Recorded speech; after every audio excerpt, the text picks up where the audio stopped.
तुम जो पैर की जूती समझी जाती थी, बोझ थी तुम, जिल्लत का बायस समझी जाती थी, तुम्हें जिंदा दफन कर दिया जाता था। आज तुम कौन हो? आज तुम्हारा क्या मुकाम है? आज तुम लोगों के सरों का ताज हो, आज तुम जिम्मेदारी हो, इज्जत का निशान हो, तुम मोहब्बत की पहचान हो तुम। आज अगर तुम माँ हो तो तुम्हारे कदमों तले जन्नत तुम्हारे बच्चों की रख दी गई है। आज अगर तुम बेटी हो तो तुम अपने वालिदैन के लिए रहमत इलाही का बाइस हो। आज तुम बीवी हो तो तुम अपने शोहर के ईमान की कामलियत का जरिया हो, मोहब्बत की पहचान हो। आज अगर तुम बहन हो तो तुम अपने भाइयों की इज्जत व आबरू हो। किसने तुम्हें यह मुकाम दिया है? तुम्हारे रब ने तुम्हें यह मुकाम दिया है। और किसके जरिए दिया है? ये तुम्हें सैयदना मोहम्मद मुस्तफ़ा सल्लल्लाहु अलैहि वसल्लम तुम्हारे नबी ने दिलवाया है। और कैसे? इस दीन इस्लाम के जरिए, इसी दीन बाबरकत के जरिए।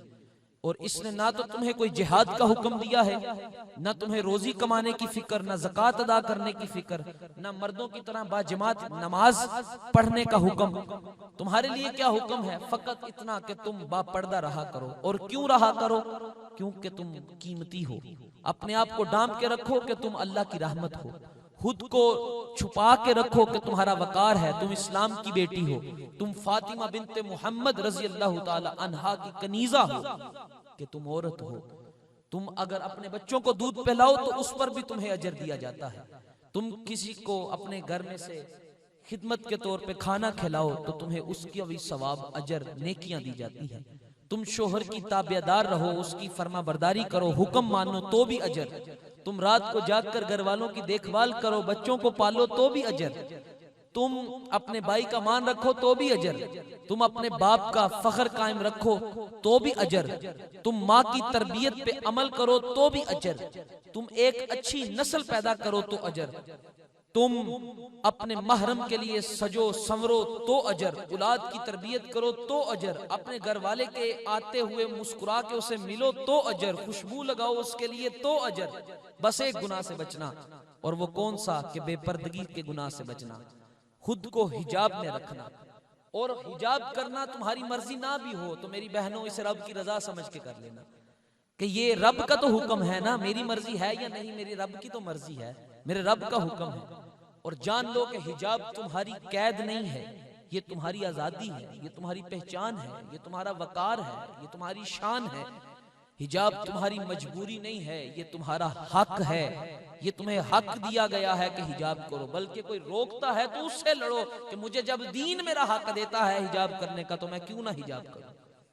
औरत को रब्बे करीम ने मर्द पर 3 मुकामात पर ज्यादा फजीलत अता फरमाई है। और वो 3 मुकाम कौन से हैं? कि अल्लाह करीम हर चीज का खालिक है, और मालिक ने अपनी सिफ्त खालकियत, पैदा करने की सिफ्त, तख्लीक करने की सिफ्त जो है वो औरत के जिम्मे लगाई हुई है। कि जो मालिक, जो हर चीज का हकीकी खालिक है, पैदा करने वाला है, दुनिया में पैदा करना औरत की, माँ की जिम्मेदारी है। और ये माँ में उसने अपना ये वस्फ रखा है। और मालिक जो बंदों से बड़ी मोहब्बत करता है तो अपनी मोहब्बत की तशबीह औरत जात के जरिए देता है, माँ के जरिए, कि मैंने 70 माओं से ज्यादा अपने बंदे से मोहब्बत, प्यार, रहम किया है। तो अपनी सिफ्त रहम, मोहब्बत करने की सिफ्त उसने औरत में रखी है। और तीसरी कि मालिक जो तमाम मखलूक का खालिक है वो खुद तो पर्दे में है, वो किसी पर अया नहीं होता, जाहिर नहीं होता, वो पर्दे में रहता है। तो उसने सारी मखलूक में से औरत को, इस्लामी औरत को, मुस्लिम खातून को ये शर्फ बख्शा है कि वो पर्दे में रहती है।